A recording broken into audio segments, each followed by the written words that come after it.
Hello everyone, and welcome to another episode of the Engineering Student Experience Podcast. I'm Paul Nissenson at the Mechanical Engineering Department at Cal Poly Pomona. Before we start with today's topic, I have a few announcements about the future of the podcast that I'd like to share with you. The first 5 episodes of this podcast were part of a pilot project that was funded by a small grant from my university. There was a lot of trial and error as I learned firsthand how to create and distribute a podcast, and although it does take a surprisingly large amount of time to plan, record, and edit each episode, and then of course make the episode available to you, I think I've found a workflow that makes the entire process manageable. I also got some feedback about the first 5 episodes from current engineering students at my university because I wanted to know whether they felt listening to the interviews was a good use of their time and whether I should continue making more episodes in the future. After all, one of the main purposes of this podcast is to help current and future engineering students make better decisions. If the engineering students didn't feel the episodes were useful, then maybe this podcast idea wasn't that great after all, and I can move on to something else. Well, after receiving feedback from about 50 engineering students, I was very happy to hear that their feedback was pretty positive, and it really inspired me to continue on with this podcast for the foreseeable future.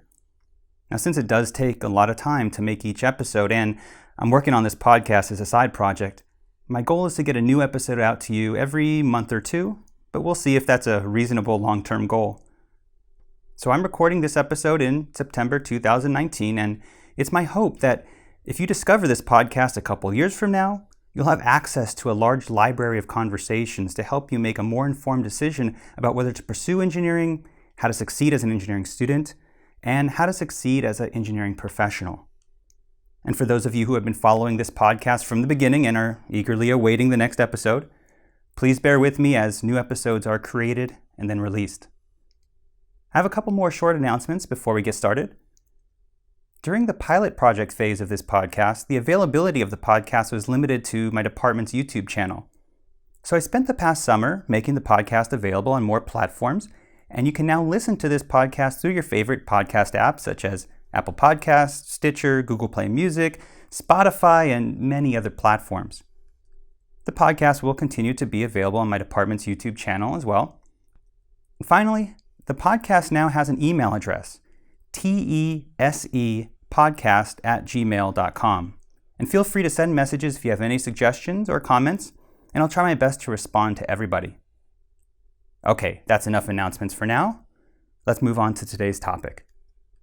So recently, I visited a summer program for high school students here at Cal Poly Pomona called the Cal Poly Pomona Polytechnic STEAM Academy.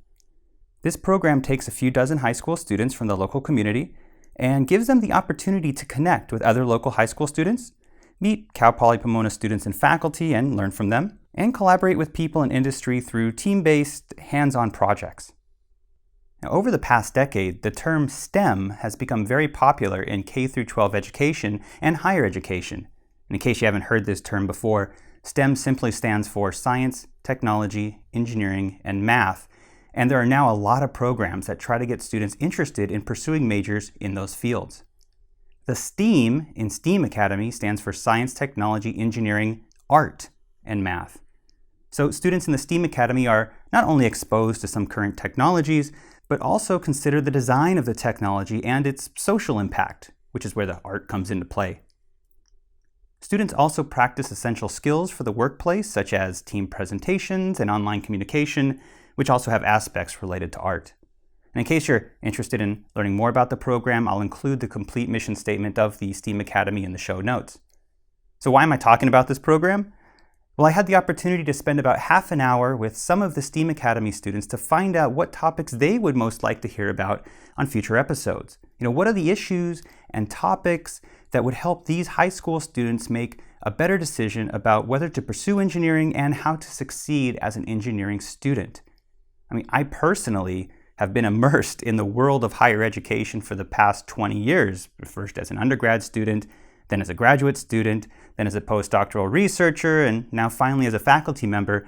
And it's impossible for me to put myself back into the shoes of someone who has never attended college before. So I was very curious to hear what these high school students had to say. And as I was talking with the students, it quickly became apparent that there's a lot of important basic terminology that my colleagues and I take for granted, but which are completely unknown to most people outside of a university environment. For example, if I use the term graduate school in a conversation with a guest, many high school students may have no idea what I'm even talking about. Some high school students may know that graduate school is where you can earn advanced degrees such as master's or PhDs, but have no idea what's required to earn those degrees or how to apply to graduate school or whether it's even necessary to go to graduate school at all. So, in this episode and many other future episodes, I will be discussing basic terminology and basic concepts that will help current and future engineering students have a better understanding of how universities work.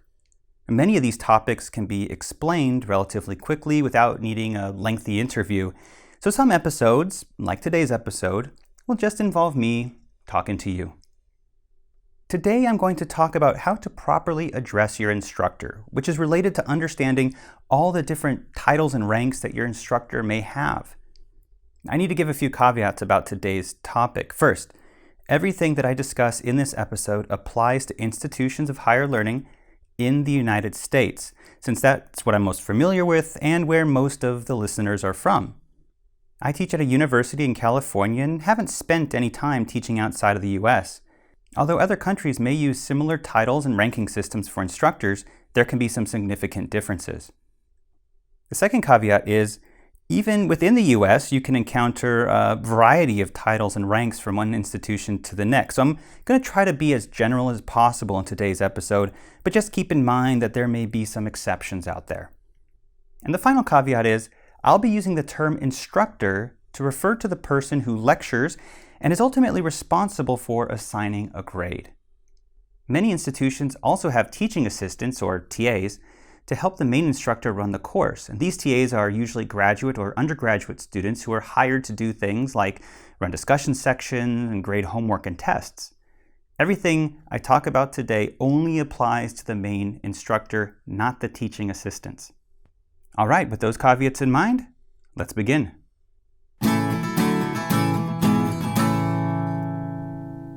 Broadly speaking, your instructors can be divided into two large categories: tenure-track faculty and non-tenure-track faculty, both of which are very important for the smooth operation of an institution. First, we'll talk about tenure-track faculty members. This category of instructors usually has many roles. Not only do they teach courses, but they may also spend a lot of time conducting research, providing service to the university by serving on committees and doing outreach, mentoring graduate and undergraduate students, and helping with student advising. And the amount of time a tenure-track faculty member is required to spend on each of these different categories will depend on that particular institution. The tenure-track faculty members also are responsible for overseeing the curriculum and making changes to the curriculum whenever necessary. Tenure-track faculty members usually begin their career without a special status called tenure. After a certain period of time, typically 5 or 6 years for a young, inexperienced faculty member, they are eligible to apply for the tenure status. And tenure is essentially a reward for years of service and provides strong job security. It can be difficult to fire faculty members with tenure, which gives them more freedom to speak their mind or pursue whatever research projects they wish, without worrying about possible negative repercussions to their career. Receiving tenure is not automatic, and tenure-track faculty members usually work very, very hard to earn that tenure status. Sometimes faculty members are denied tenure and leave that institution to find a position elsewhere. For tenure-track faculty members, there are various ranks that can be attained. Most new faculty members will start at the lowest rank, which is assistant professor. When an assistant professor applies for tenure, again usually after 5 or 6 years, often he or she will apply to be promoted to the next highest rank at the same time, which is associate professor. Most associate professors will work for another 4 to 8 years before applying for the final rank, called full professor, which is usually simply referred to as professor for short. So if you go to a department's website and look at their faculty page, you'll see a mix of assistant professors, associate professors, and professors. You won't see information about whether someone has been tenured yet, but it's usually safe to assume assistant professors are still trying to earn tenure, while full professors already have tenure. As one moves up the ranks from assistant to associate and finally to full professor, there's an increase in prestige and a pay raise, which is always nice. Okay, so I've thrown a lot of terminology at you. In order to make this more relatable, let me give you an example of my own career path so far. I joined Cal Poly Pomona in 2011 as a tenure-track faculty member with the rank of assistant professor, and I did not have tenure yet. 6 years later, in 2017, after a lot of work, I received tenure and was promoted to associate professor at the same time. And currently, I'm recording this episode in 2019, and I likely will apply for the rank of full professor in 2 or 3 more years. At that point, assuming all goes well and I get promoted to full professor, I'll be at the highest rank possible at Cal Poly Pomona for a tenure-track faculty member. And at some universities, there are additional steps that you can climb within the rank of full professor, but not at my university. So now that we've spent a lot of time discussing tenure-track faculty members, let's turn to the other category of faculty, which are the non-tenure track faculty members.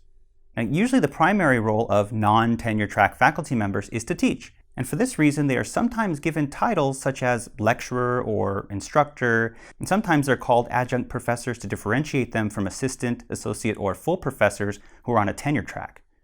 Since saying non-tenure track faculty members is a bit of a mouthful, for the rest of this episode, I will refer to them simply as lecturers.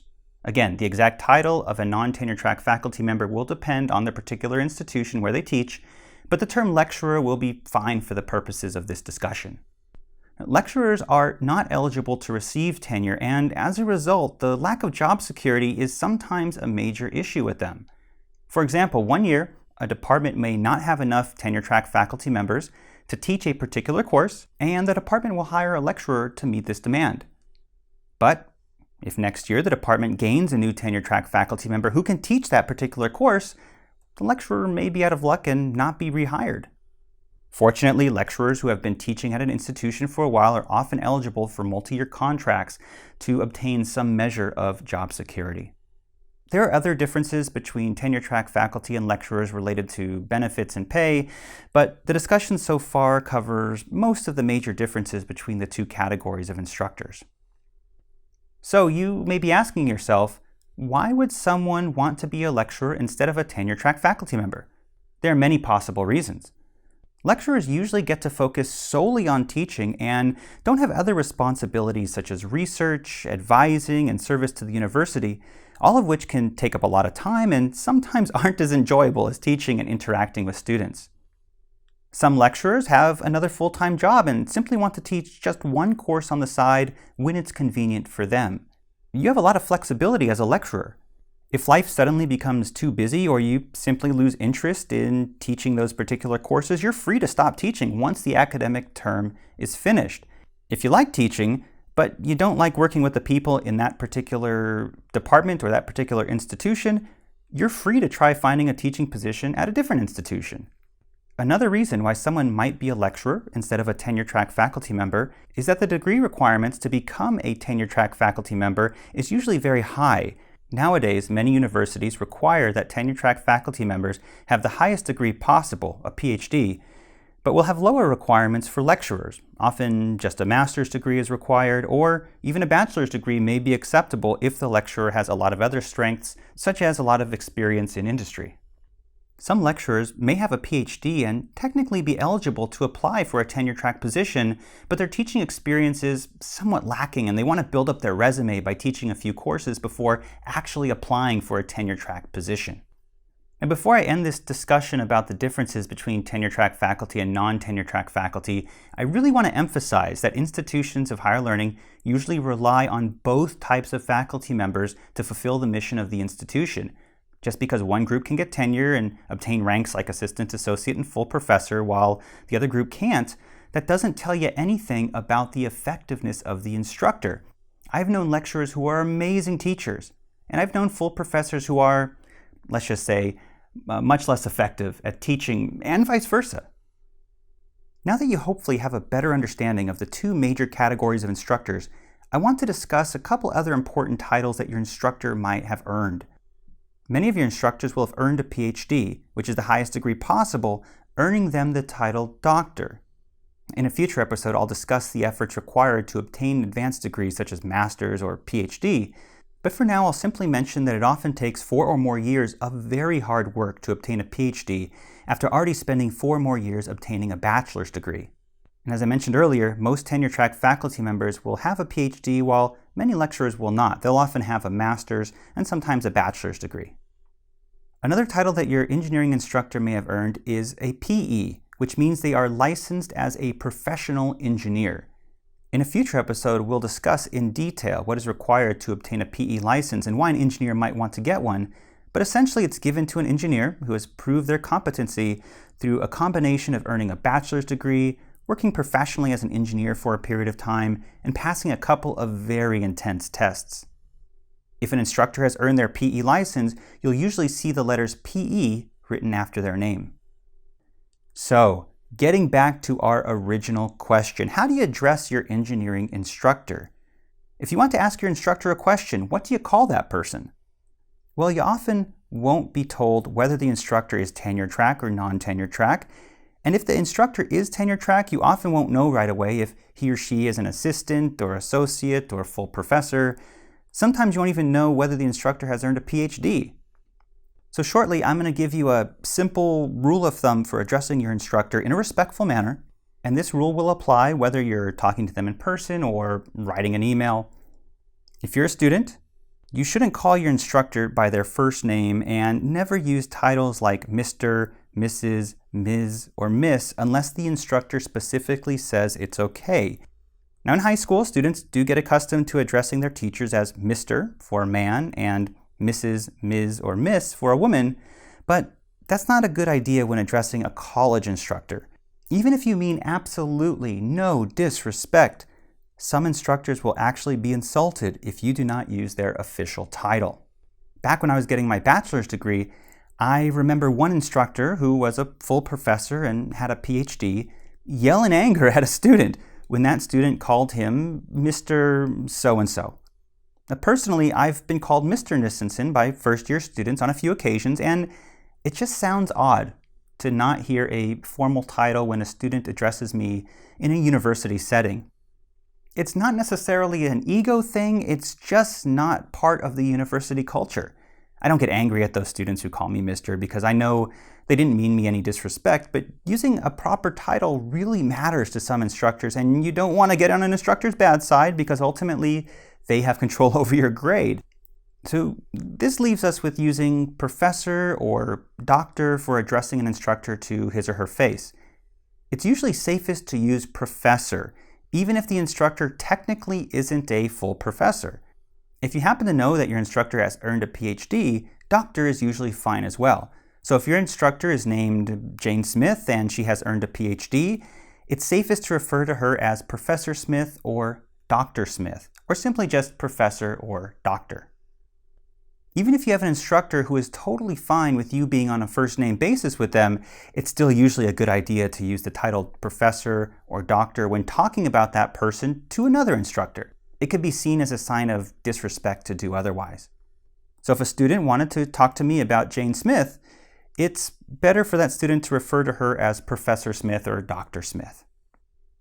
Now, in contrast, when instructors talk to each other, they're almost always on a first-name basis unless it's a formal setting like a conference. Even though Jane Smith and I both have a PhD and are professors, I would call her Jane and she would call me Paul if we were talking to each other at a department meeting, if we're at lunch, or in most other settings. But if Jane Smith were at a conference about to give a talk and it was my responsibility to introduce her to the audience, I would usually introduce her as Dr. Smith to the audience. Similarly, if I were to talk about Jane Smith to a student, I would usually refer to her as Dr. Smith or Professor Smith. And of course, another time when it's okay to be on a first-name basis is when I'm talking with friends or family. None of my friends or family members call me doctor or professor. That'd be kind of odd. I'm just Paul or Uncle Paul to my young nieces. These subtle differences might sound trivial, maybe even egotistical, but they can be very important to some instructors. So, just to be on the safe side, remember this simple rule of thumb. Unless told otherwise, refer to an instructor as professor. All right, that's all for today. I hope this episode helped clarify some of the subtleties involved with addressing your instructors.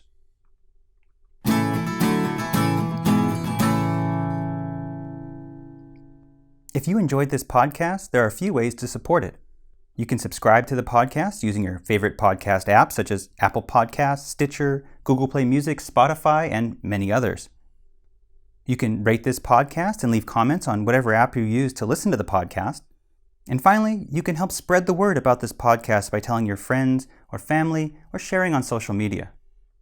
If you have any comments about this episode, feel free to email me at tesepodcast@gmail.com. You can find the email address in the show notes as well. I'll personally read each email and try my best to respond to all of them. Goodbye for now.